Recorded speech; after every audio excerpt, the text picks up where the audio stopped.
Il y a deux façons rapides et gratuites de soutenir ma chaîne YouTube. La première, c'est de laisser un pouce bleu si la vidéo te plaît. La deuxième, c'est de regarder une publicité gratuitement sur ma page Utip dont le lien est en description. Merci à tous. Salut les devins, c'est Saiki. On s'était laissé il y a quelques mois en arrière, ou il y a même un an en arrière, avec la saison 3 de My Hero Academia. Je vous avais proposé au mieux mes reviews sur cette série-là. C'était quelque chose que j'avais beaucoup kiffé faire. Je vous avais également proposé ma review sur l'avant-première du film My Hero Academia, premier du nom. Le deuxième, je crois qu'il arrive en janvier ou un truc comme ça, je veux pas vous dire de conneries, mais je crois que c'est dans ces eaux-là. Il devrait marquer un tournant, je crois, dans la série, d'après quelques interviews que j'ai pu lire, mais là, aujourd'hui, ce que l'on a à se mettre sous la dent en octobre 2019, c'est la saison 4. My Hero Academia est de retour et ça fait plaisir. Pour ceux qui se rappellent, je sais pas si vous êtes toujours là depuis un an, mais quand je faisais mes reviews de la saison 3, j'avais déjà lu tout ce qui s'était passé dedans, et même un petit peu plus. Mais là, par contre, pour la saison 4, sachez que j'avais commencé à lire, le fameux un petit peu plus, mais sincèrement, ne me sortez pas un gourdin pour me taper sur la tête. Je suis au regret de vous dire que le manga, j'avais arrêté de le lire parce que, ce qui concerne la partie saison 4 dans le manga My Hero Academia, j'étais moins touché, ça me plaisait moins, et j'avais du mal à trouver ça digeste dans la version manga. Du coup, je me suis dit, écoute, dans quelques mois, il arrive la version animée, essaye de voir si avec l'ambiance de l'animé, le fait de retrouver toute la bande comme ça fera un petit moment que tu les as pas vus, donc aussi le manque risque de te faire plus apprécier. Essaye de redonner sa chance à l'œuvre, parce que clairement, à la vue de ces 3 premières saisons, elle le mérite, c'est vraiment un des tops que l'on connaît en ce moment en termes d'animé, et de manga, c'est indéniable. Du coup, c'est ce que j'ai fait, j'ai pas voulu me forcer, c'est pas bon de se forcer à lire ou à regarder un truc, j'ai mis de côté, je me suis dit, je te donnerai une chance lors de la sortie de l'animé. Et là, nous y sommes les devins, donc on va voir, je vais découvrir en même temps les éléments scénaristiques durant la saison 4, ça pourra permettre de faire quelques petites théories ou quoi, et en même temps de me faire un, entre guillemets, vrai second avis, alors que pourtant de base, moi je suis plutôt team manga que team animé. J'ai plus d'émotions comme ça et tout, mais comme je vous l'ai dit, ça devenait un petit peu lourd pour moi. Donc cette saison 4, elle a débuté avec un épisode 1, qui est un épisode gentil et mignon de retrouvailles, et pas plus en fait. Je me rappelle plus trop comment ça commence niveau saison 4, enfin l'équivalent de la saison 4 en manga, et du coup cet épisode 1 de la saison 4, franchement il est dispensable. Je pense qu'on peut passer au 2 et comprendre ce qui va se passer. La preview nous le montre du prochain épisode, mais disons que si comme moi ça faisait un petit moment que vous avez mis un matcha de côté en attendant le retour de l'animé, ça peut être cool pour se refaire un petit peu les jambes dessus, même si l'épisode reste un petit peu flemmard. Ça ressemble beaucoup au schéma de l'épisode 0 ou épisode 1, je sais plus comment il l'avait appelé pour la saison 3, là où ils sont à la piscine et tout ça là. C'est un peu le même principe, sauf qu'on est moins dans le dynamisme et dans les sous-activités scolaires, etc., comme à la natation, ce qui donnait une sorte de cadre, c'est un petit peu dans Fairy Tail quand tu les vois à la plage, ce genre de choses, c'est un petit peu le même délire. Et là, on sort d'un cadre, parce que là, on est quand même plus dans le cadre scolaire traditionnel, ils sont à l'école, ils font leur vie et tout ça, on voit leurs professeurs et tout ça, on voit les élèves en mode vraiment école, contrairement à la natation, on avait l'impression qu'ils étaient vraiment entre deux, en mode détente, en mode école, on savait pas trop sur quel pied danser. L'épisode donc, il partage les défauts de l'épisode 0 ou 1 là, de la saison 3, dans le sens où il va te refaire toute la présentation de tout le monde. Il va te représenter les alters, enfin concernant la classe, tous les alters, les trucs que tu sais déjà, il va te redire leur nom et leur prénom, il va te faire un récap bref de la saison 3, te remettre dans le topo, ce qui est normal en même temps, mais est-ce que c'est réellement nécessaire? C'est une question sur laquelle on peut débattre. En tant que fan, spectateur, lecteur, tout ce que vous voulez, c'est clair qu'on n'en a pas réellement besoin, mais après je pense qu'il faut aussi penser à 2 catégories de personnes. La première, c'est ceux qui suivent cet animé-là ou ce manga-là de manière un petit peu plus, entre gros guillemets, c'est pas péjoratif, est-ce que je vais dire casual, et qui ont donc besoin d'un rafraîchissement de mémoire parce qu'ils ont pas que ça à foutre de leur vie, et ils ont besoin, une fois que la saison revient, d'être remis dans le bain parce que sinon, ils se souviennent d'absolument rien. Et l'autre catégorie de personnes, ce sont les nouveaux arrivants. On en parlait hier soir lors de mon live Dead by Daylight, et d'ailleurs je vous remercie infiniment, parce qu'on était tard la nuit, il y avait vraiment beaucoup de monde, toute proportion gardée par rapport à un live des BD à cette heure-ci en pleine semaine. Un gros merci à vous, j'ai beaucoup kiffé le faire, vraiment du fond du cœur, merci à tous, j'espère vous retrouver aussi nombreux sur le prochain.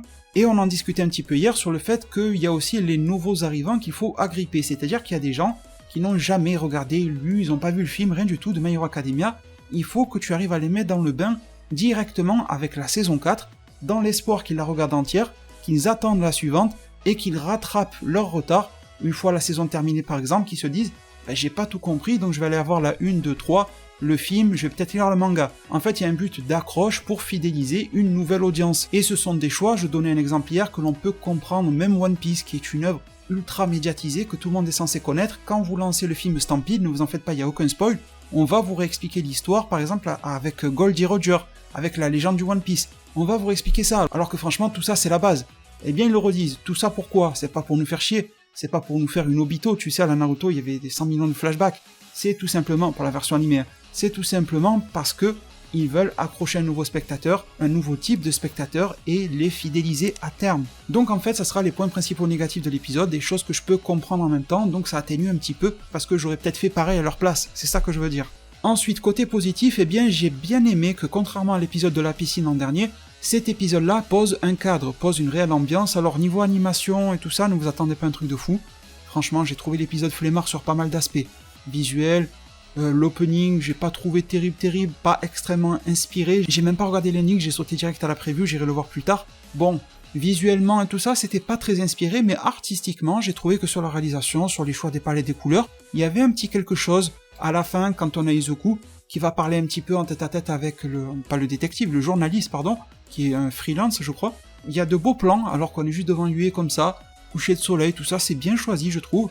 Cette ambiance, un petit peu comme quand il y a des choses un peu secondaires qui se passent dans Harry Potter dans l'école, on les voit un petit peu tourner à droite à gauche, c'est pas une mission principale, c'est pas un truc super important, mais ça permet de découvrir un petit peu plus du décor, de les voir interagir entre eux, de voir un élément extérieur, les journalistes se greffer à l'école, de voir un petit peu la réaction des professeurs, de voir la réaction des élèves, celle d'Izuku bien sûr, celle de All Might, et en cela, en tout ça, ça posait une ambiance sympa, sans être extrêmement ouf. Cet épisode-là, vraiment, il joue pas sur la hype ou quoi, il joue donc sur les présentations, sur les retrouvailles, sur la mise en situation dans un mini-contexte pour un peu faire une introduction, quoi, pour faire une sorte d'entrée avant le ou les plats principaux qui, je l'espère, sont vraiment gourmands, et ça pose quelques aspects un petit peu mignons, ochako, tout ça. Enfin, voilà, c'était sympa, mais ça développe un petit peu l'univers quand tu vois que le journaliste, avec son alter, se fait pousser des appareils photo partout. On dirait Danzo avec les Sharingan, sauf que lui, il a des appareils photo qui poussent à volonté. On se demandera de ce qu'il en est de ses parties intimes, s'il peut faire pousser un appareil photo là-bas en 4K. Mais au-delà de ça, ils ont même désamorcé l'intrigue en elle-même dans l'épisode pour nous dire à quel point cet épisode servait à rien. Dans le sens où c'est quoi le pitch ? Le pitch, comme quoi il y a des journalistes qui veulent trouver le scoop du siècle, tous les journalistes l'ont fait, sur All Might et tout ça. Comme par hasard, ce journaliste freelance va aller voir une boîte de journalisme un petit peu plus professionnalisée et leur dire qu'il est quasiment sûr que AUE se trouve le successeur, l'héritier des pouvoirs et de la volonté de All Might, le nouveau symbole de la paix, qu'il va falloir enquêter sur ça. Et ça se base sur pas mal d'indices, comme les alters de force de Izuku, comme le fait que All Might s'intéresse à cette classe plus qu'aux autres et tout ça. Et du coup, on s'attend à avoir un journaliste qui fourre son nez partout, qui va faire chier tout le monde, peut-être qu'un professeur va le recadrer ou le recaler. Et en fait, c'est pas ça, parce que ça se désamorce tout seul. Ça me fait penser justement au film Broly ou au film Stampede, vous savez, avec Gogeta qui ne tuera pas Broly, et Broly est téléporté sur Bampa, donc c'est désamorcé. Stampede, attention spoiler, ça dure vraiment que 10 secondes le spoiler, vraiment, vous zappez de 10 secondes et j'aurai fini. L'éternal pause de Luffy pour mener à Loftel Raftel, eh bien il va le détruire, donc ça ramène à la case départ, fin du spoiler. Et du coup, dans cet épisode-là, le journaliste, il est censé foutre un bordel monstre à UE, mais en fait, il est plus dans la team UE, il est plus dans la team Izuku, dans la team All Might. Son père s'est fait sauver par All Might, il a cet affect-là, et au final, il fera jamais de mal à All Might, d'après ce qu'on nous dit ici, et il va garder, et même si Izuku n'a pas été bon psychologiquement, parce que limite, il lui a dit « Ouais, t'as raison frérot, c'est moi le successeur », il aurait jamais dû parler comme ça, Izuku. En fait, c'est pas grave, on s'en fout. Le journaliste, c'est bon, c'est un poteau, on peut lui faire confiance, il révélera jamais rien. En gros, c'est ça. En fait, l'épisode, il se passait rien, c'était pareil. Mis à part ça, les personnages un peu plus secondaires, ils ont pas servi à grand chose, on les a vus un petit peu, on a vu surtout leur caractère, l'aspect cliché de leur caractère qui a été mis en avant, Bakugo s'énerve, vous voyez, ce genre de choses, Tenya dans son rôle du délégué parfait, bref, vous avez compris l'ambiance, et à part ça, ça menait pas plus loin, donc j'avais beaucoup d'amis qui m'avaient dit, ou de collègues et tout ça, de connaissances, qui m'avaient dit que l'épisode était pas terrible, alors peut-être qu'ils ont été un petit peu forts, parce que je peux pas dire réellement que l'épisode est nul, ça va, y a rien de dégueulasse, après l'épisode n'est pas exceptionnel non plus. Si vous avez 20 minutes comme ça pendant que vous mangez, je peux vous le conseiller. Si après vraiment vous vous posez la question, vous vous dites j'ai pas beaucoup de temps, est-ce que j'attends l'épisode 2 ou est-ce que je dédie quand même 20 minutes de mon temps à pas faire autre chose pour lui ? Bon, franchement, vous pouvez attendre le 2, surtout qu'on nous promet que les super vilains vont être plus mis en avant dès l'épisode 2, chose qui est intéressante, avec Overall et tout ça. Et puis voilà les deux, on va pas se forcer à en parler plus que nécessaire, je pense que vous avez capté l'ambiance. L'épisode sympathique, ça se regarde comme ça, doucement, mais on veut pas des épisodes comme ça tout le temps non plus, pour un ça passe, après s'il continue ça va être lourd, mais la preview de l'épisode 2 nous promet du lourd mais dans le bon sens du terme cette fois-ci. Bah écoutez, je vous remercie tous infiniment pour tout votre soutien, on se reparle pour la review de l'épisode 2, c'est aussi pour ça que j'ai tardé, j'ai priorisé d'autres trucs sur ma chaîne parce que voilà l'épisode, j'ai vite compris que c'était pas une énorme priorité absolue, mais bon, je pense qu'à partir du 2 on va se prioriser un petit peu plus sur du My Hero Academia. En tout cas un vrai plaisir de recommencer l'aventure sur My Hero Academia. J'espère que vous serez nombreux à être là, tout simplement, à m'accorder votre présence, à, si le contenu vous plaît, m'accorder votre soutien aussi par le biais par exemple de vos pouces bleus, par le biais de vos partages, de vos commentaires, de vos abonnements, de votre fidélité. En tout cas, moi je serai fidèle à vous par mon contenu, j'espère que vous serez un minimum fidèle à cette chaîne en venant m'y rejoindre, en venant voir ce que j'ai à partager. Merci du fond du cœur, prenez tous extrêmement bien soin de votre futur, et à plus pour de prochains arts divinatoires.